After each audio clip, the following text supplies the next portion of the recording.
All praise to Yahweh, Bahashem, Yahweh Shai. Double honor to the apostles and elders of GMS. Shalom to the hopefully elect. Back with another video. This time it will be entitled, Don't Make Your Problem Our Problem. You Drop the Plow. Or, You Drop the Plow. Don't make your problem our problem. And this is going to be in response, to a question, or to not a question, Salakia, to a few comments that was made on the comment board. Now, originally, I wasn't, I read the comments on my own comment board, and then I didn't have a chance to really answer back, but I saw this individual had made the same comments on Apostle Gabar's comment board, and I got a little angry, and I addressed the individual on the comment board, because this is the thing, you different Israelites out there, when you come into the truth and you start learning, you know what the doctrine is about, okay? And you got to get in, and don't get into the habit of coming on my comment board.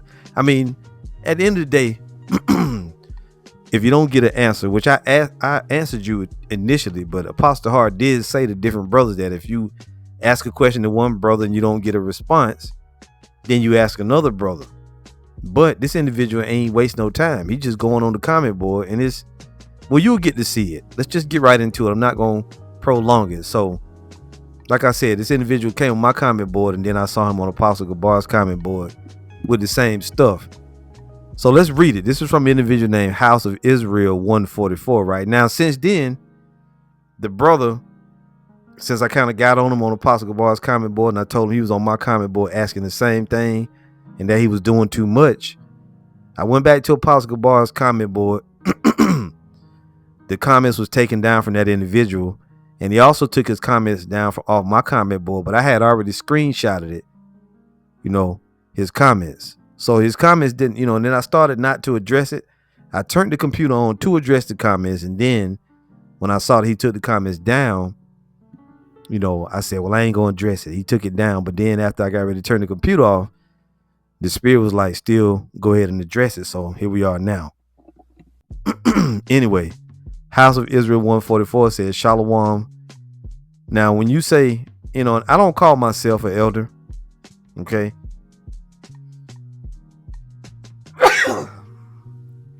Barakatah, Yahweh Shem Yahweh Shai, and Salakia.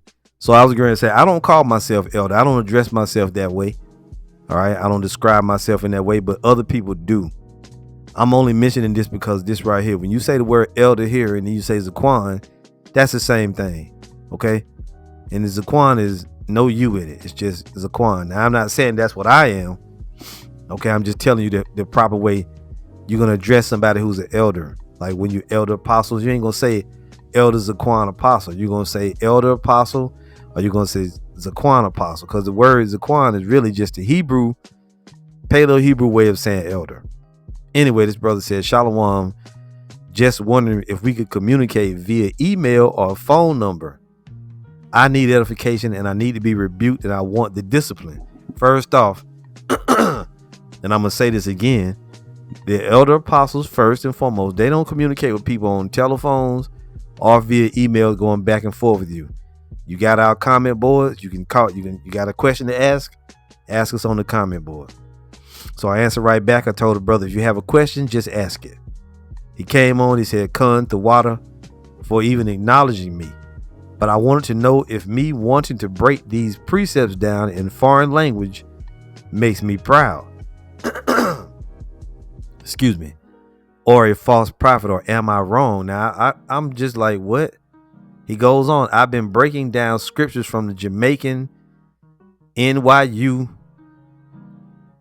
the Jamaican New Testament, Haitian Creole version, Cherokee version, and also Reina Valera version 1960. Am I misreporting the ministry doing so, or do I come off as proud? And also need to be rebuked for not teaching and going cold for a while.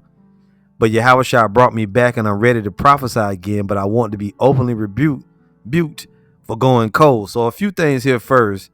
All that stuff about breaking the scriptures down in the Haitian Creole, doing this, doing that. I mean, that's a wonderful thing if the Most High, if the Most High give you extra way to break the scriptures down. Okay, cool. But do you need to do all that? Sometimes this stuff is not needed. You could be doing too much, but I wouldn't say it make you proud, but I don't know, I don't really know. Now you go on, you says, am I misreporting? I guess you mean misrepresenting. I don't know. The ministry doing so. Really, at the end of the day, if you talking to, I don't know. I mean, if you understand the scriptures in English, that should be enough. But you gotta see if is all that even necessary, really? Now the way it sounds is like you just need to do what you should do first, and then move on to all that other stuff. Okay. Anyway, he says, and also I need to be rebuked. It should be rebuked for not teaching and going cold for a while. But Yahushua brought me back. Now, when I went to your channel and examined it, you ain't did no videos in 2 years, man.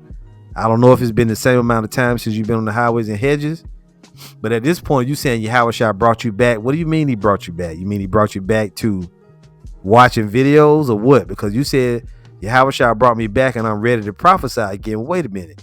If Yahushua brought you back, you will be prophesying again already, right? He said, but I want to be openly rebuked for going cold. Goes further. I can explain on camera my story, but there's also some GMS members that need to be examined closely. Hold on. Now you're going too far because you ready to talk about somebody else and you need to be concerned about your own self. Okay.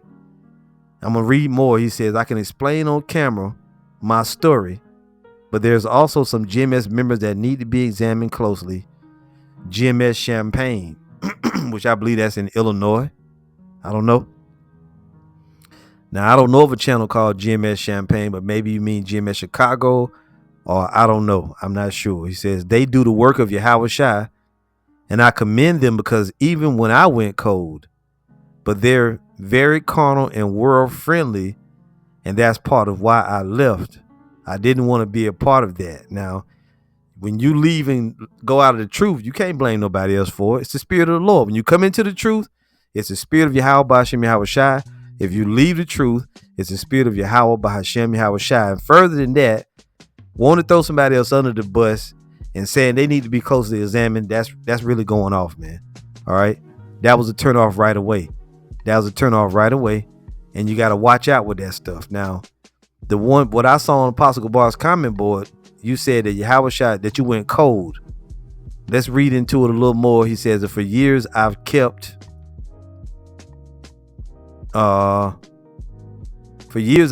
quiet because I love them, but they cannot be the blame why I stopped teaching in the highways.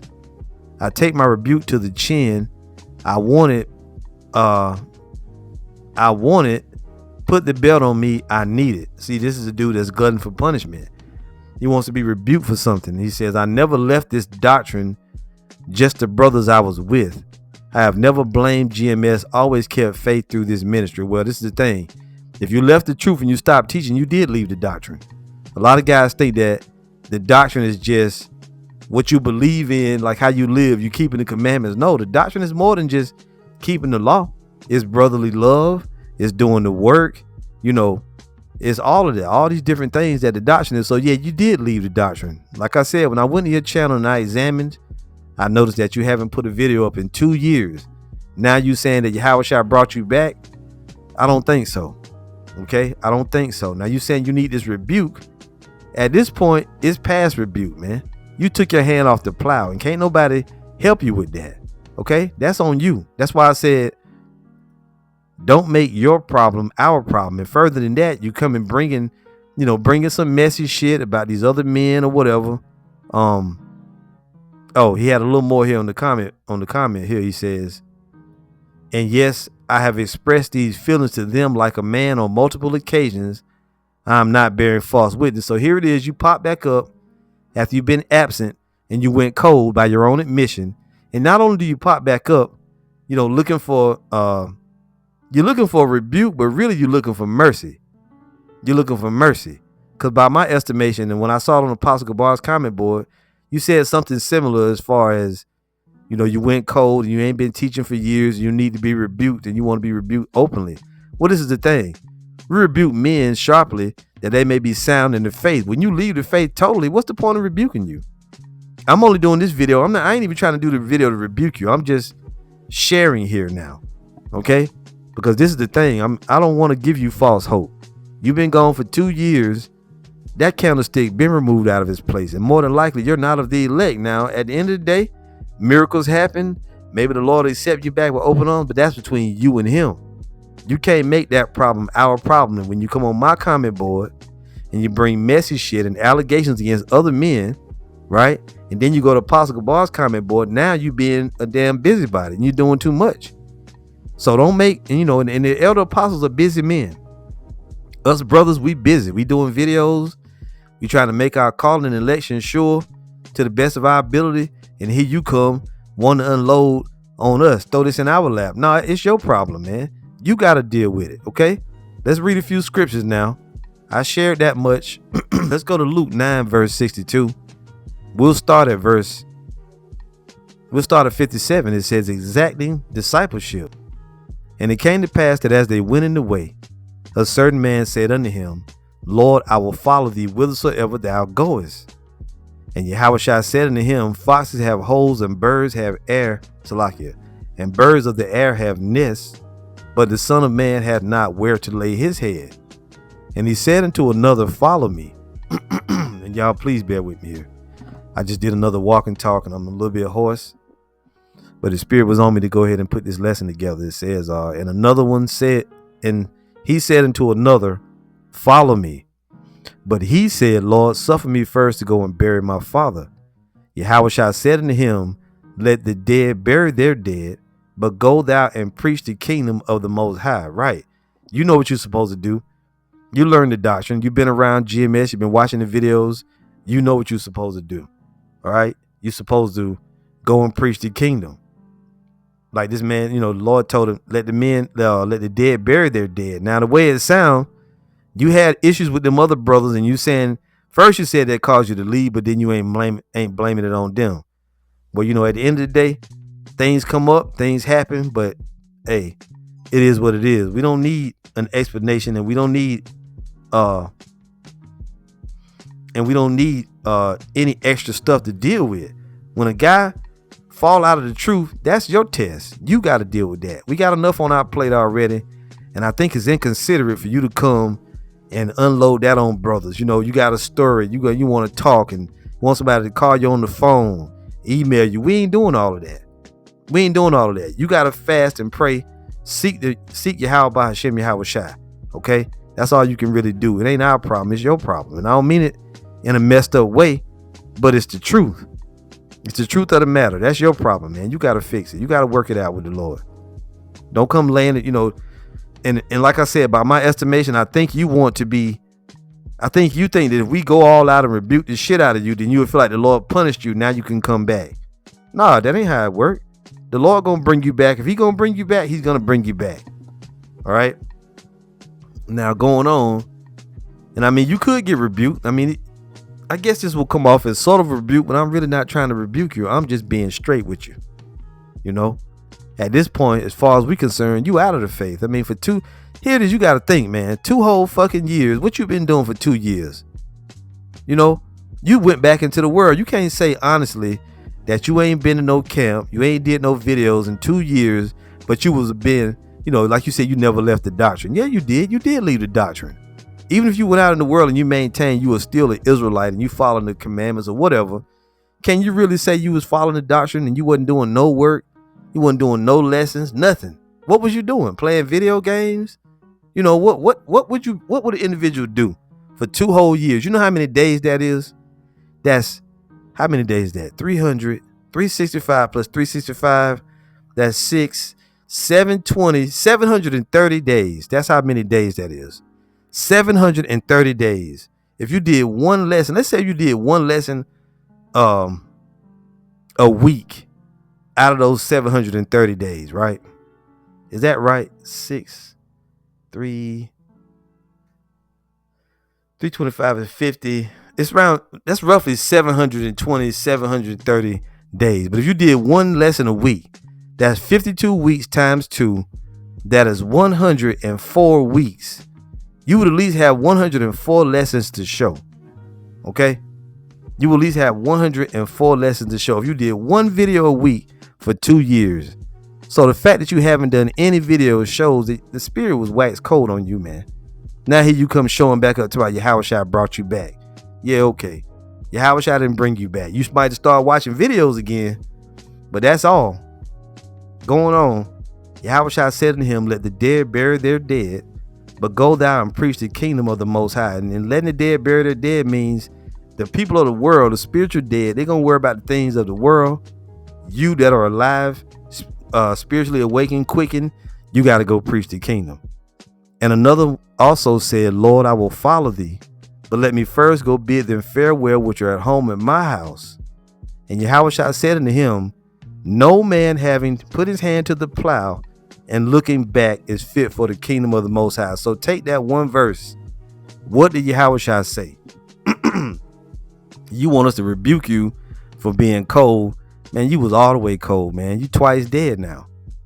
Right? By this time, that rigor mortis done set in and you were damn stiff. And Yahushua said unto him, no man having put his hand to the plow and looking back is fit for the kingdom of the Most High. So what did the Lord and Savior say? He said, you ain't fit for the kingdom. Let's go to Revelation chapter 3, because you took your hand off the plow. You completely turned your back on the ministry. This is Revelation 3:15.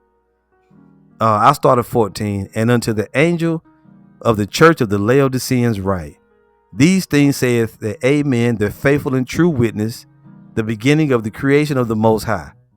I know thy works, that thou art neither cold nor hot. I would that thou wert cold or hot.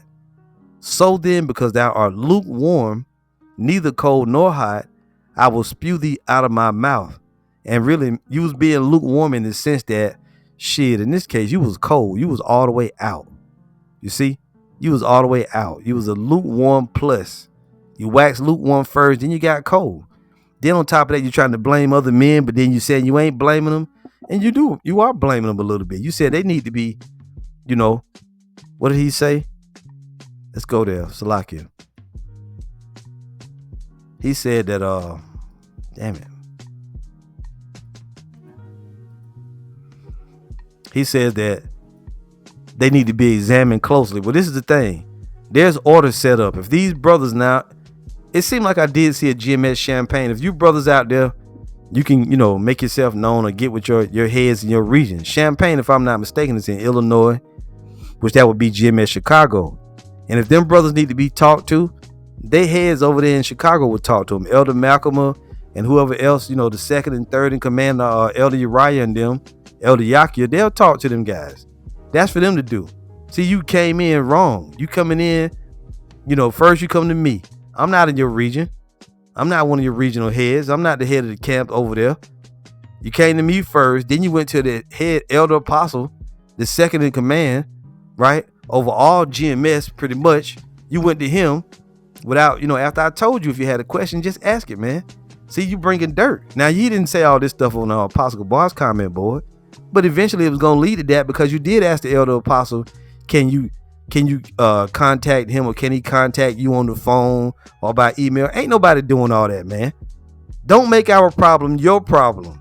You the one drop the plow. Ain't nobody gonna sit on the phone and listen to your fucking stories and listen to you whine and this happened, that happened. Nah. You already know the doctrine. You know what you're supposed to be doing. It's on you, man. It ain't on us. Let's go to the scriptures here. Now this is Matthew 25. When Yahushua, and you can read this in your own time, the parable of the talents.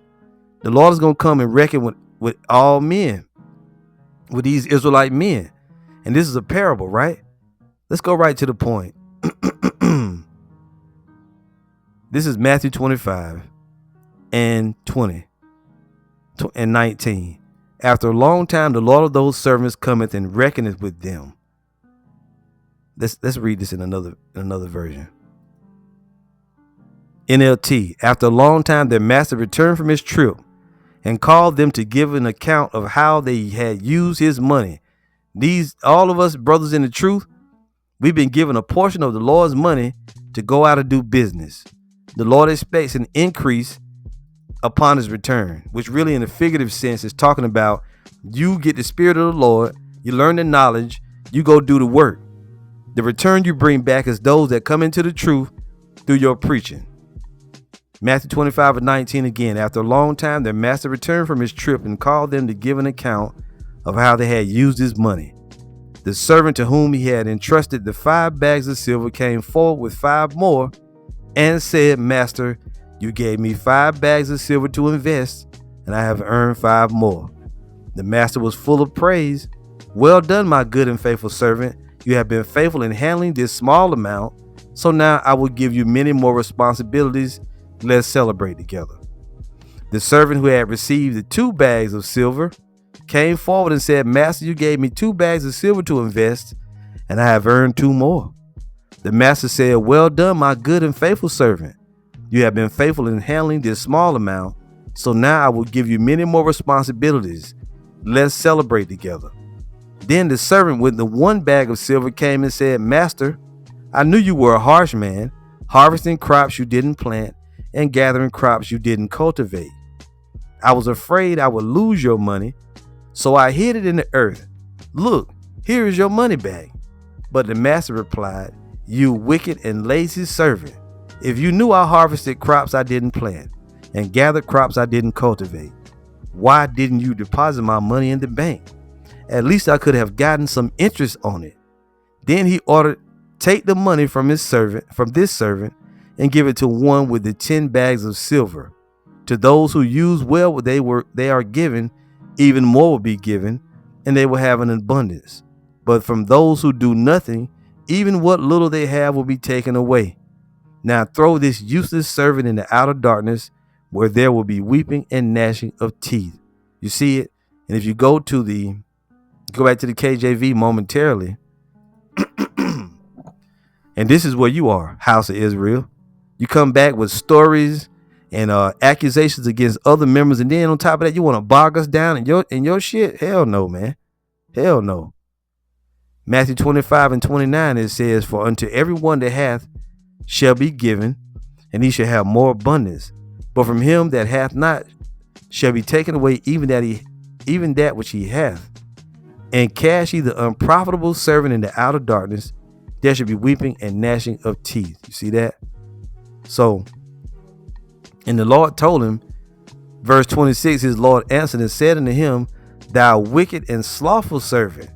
And that's what you've been. You've been a wicked and slothful servant. And you know it deep down within yourself. That's why you're saying you need to rebuke.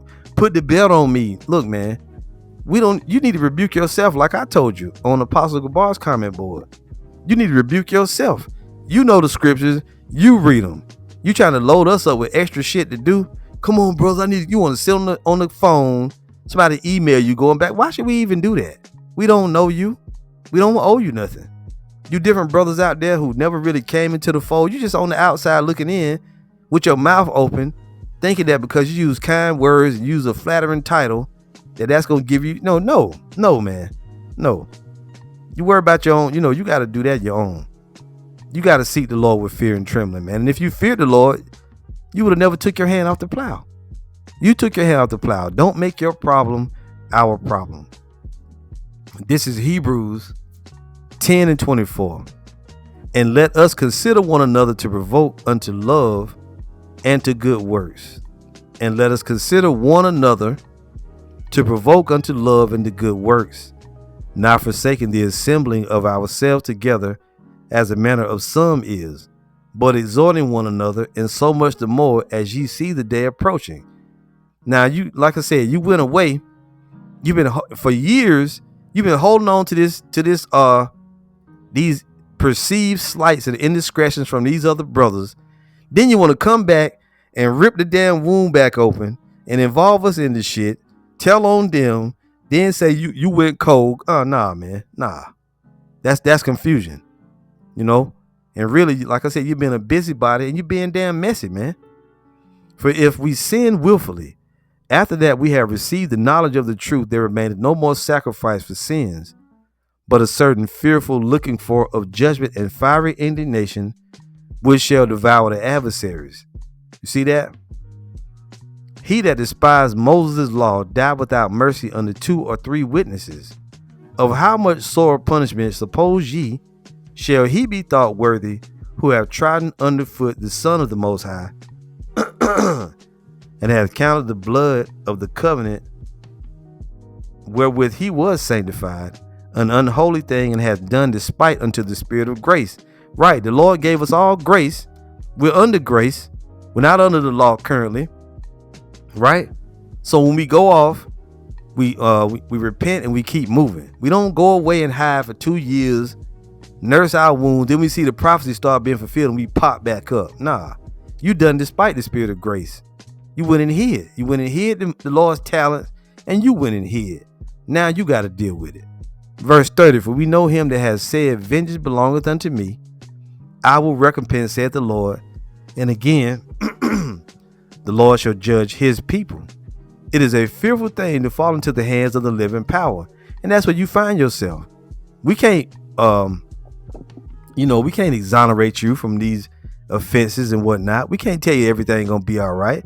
All we can tell you what the scriptures say. And the scriptures say, if you take your hand off the plow, you're fucked, pretty much. Now, inside of that, the Lord is merciful and gracious and graceful and gracious and all those different things, right? But you got to seek him out. We're not going to stick our neck out for a guy who been gone for 2 damn years. And hey, let's say you didn't do a video in 2 years, but you went to camp a year ago. Well, that's still bad. It's still bad. And you're supposed to do videos every day. So if you ain't put a video up in 2 years, come on, man. It's just bad all the way around. So this is Hebrews 10. I'm going to go back to 35. No, you know what? I'm going to go right to the point. Verse 37. For yet a little while, and he that shall come will come and will not tarry, which is Yahushua. Now the just shall live by faith. But if any man draw back, my soul shall have no pleasure in him. And you drew back. You drew back your soul from blood. You took your hand off the plow. You wasn't doing no work. And instead of just, setting up your own camp, if you had issues with them other brothers, you ain't do that. You just left all together. No videos, no live streams, no camp, no nothing. So that's you drawing back. What did the Lord say? But if any man shall draw back, or if any man draw back, my soul shall have no pleasure in him. But we are not of them who draw back unto perdition. If you draw back, that's perdition. It don't say, well, Yahushua brought me back and I'm ready to prophesy. No, you ain't. How you gonna prophesy with a cold ass spirit? You've been hiding for 2 years, man. But we are not of them who draw back into perdition, but of them that believe to the saving of the soul. So if you believed, right, the scriptures say, I have believed, therefore have I spoken. But since you didn't speak, that means you didn't believe. And you're an unbeliever, man. And you here for pity. We don't have no pity to give you. Okay? We don't have no pity to give you. So don't make your problem our problem. You took your hand off the plow. And that's it. All right? You can pray to the Lord and seek Yahushua your own self. But we can't be party to it. That's on you. All praise to Yahweh, Bahashem, Yahushua. Shalom.